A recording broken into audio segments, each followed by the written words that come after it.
Because there was a lot of stuff about Brett Kavanaugh that was very weird.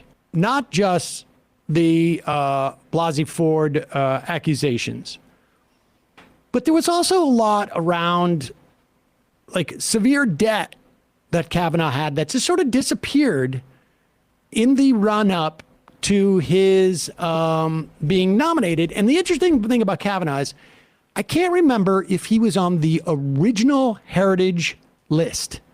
Remember Donald Trump in the waning days of his election, was holding up a document from Heritage Foundation. These are the judges I'm going to nominate. I don't think he was on that first list.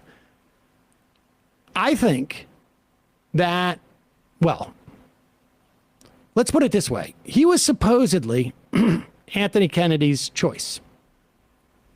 He had clerked for Kennedy. They were trying to get Kennedy off the court.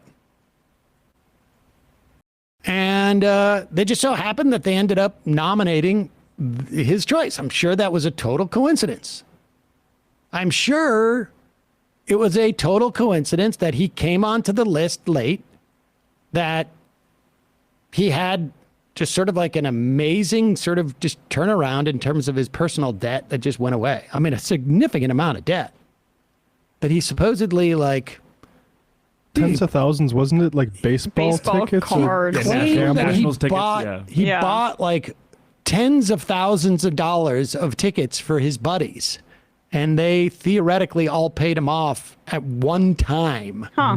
Lump sum. Can you guys, I know you want to Venmo me that individually, but could you all just get together, pool your money, and then just pay off and not a lot of Venmos are in the range of the debt that he had allegedly accrued. Tens of thousands of dollars is like up to like 80, 90. It was up there. Yeah. And the interesting thing is that Sheldon Whitehouse has been on this for quite some time.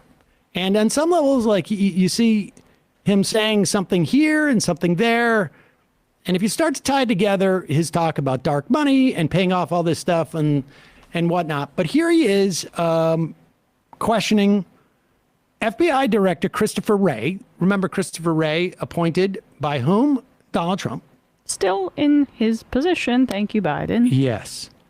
And he asked, like, why is this taking so long? This has been like a 4-year thing that we've been asking for documentation about the investigation into Brett Kavanaugh. Incidentally, there's always vetting by the FBI of judges, in particular Supreme Court justices. This is a very sensitive position. You don't want somebody in there who's like clearly beholden to somebody who maybe, like, I don't know, they owe money to or something like that, or they owe their job to or something like that.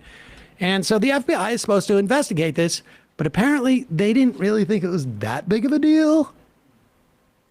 As you know, we are now entering the 4th year of a frustrating saga that began with an August 2019 letter from me and Senator Coons regarding the Kavanaugh supplemental background investigation. And I'd like to try to get that matter wrapped up. First, is it true that after Kavanaugh-related tips were separated from regular tip line traffic, they were forwarded to White House counsel without investigation?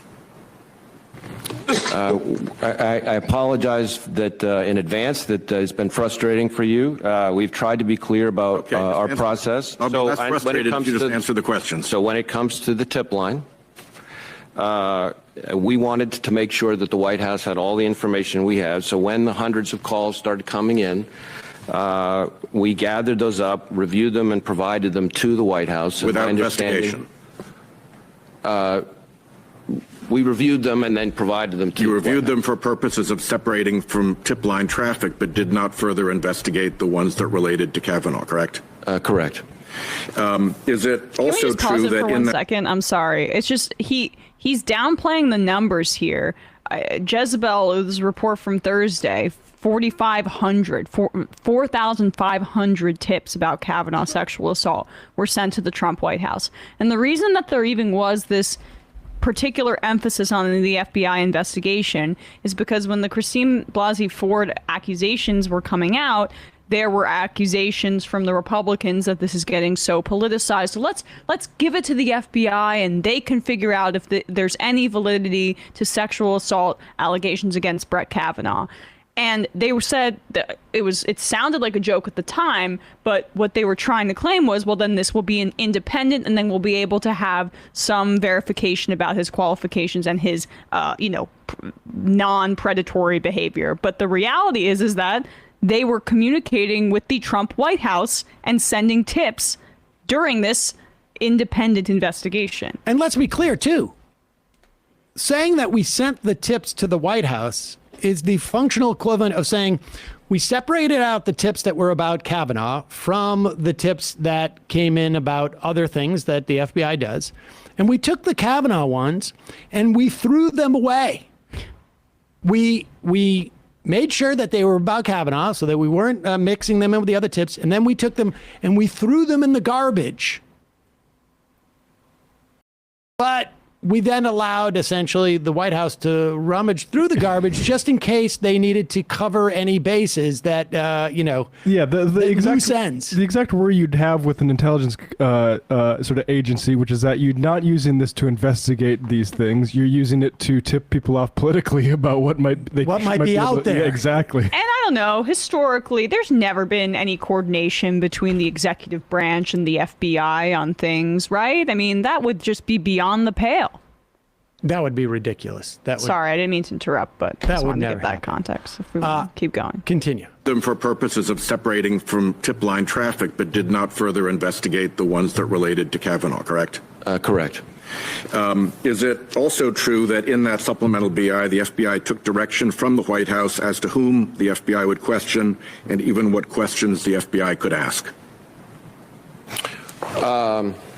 So it is true that, consistent with the longstanding process that we have had going all the way back to at least the Bush administration, the Obama administration, Trump administration, and continue to follow currently under the Biden administration, that in a limited supplemental BI, we take direction from the requesting entity, which in this case was the White House, as to what follow-up they want. And that's the direction we followed. That's the direction we've consistently followed throughout the decades, frankly. You asked specifically about who and what, like who we... I said, is it true? It is true as to the who, I'm not sure, as I sit here, whether it's also true as to the what questions, but it is true as to the who we interviewed. Okay. Well, we'll pursue further the what questions. That doesn't sound like such a good idea. I mean, the White House seems to be very invested in this thing. And I mean, I guess, like the theory is, well, look, you don't want your, you don't want to be blindsided by your nominee. So you better let us ask whoever we want to ask about whatever it is that we want to ask, because if you don't, you might get blindsided. But I think at that point, the White House had basically said, like, no, we don't. Anything that comes up, we have the ability to now say it's just political. And this guy, all he needs to do is get in there, get mad, get a little shouty, and we're going to push this guy through. The honey badger, the angry honey badger. Ask the moms. Ask the moms, Matt. My calendars.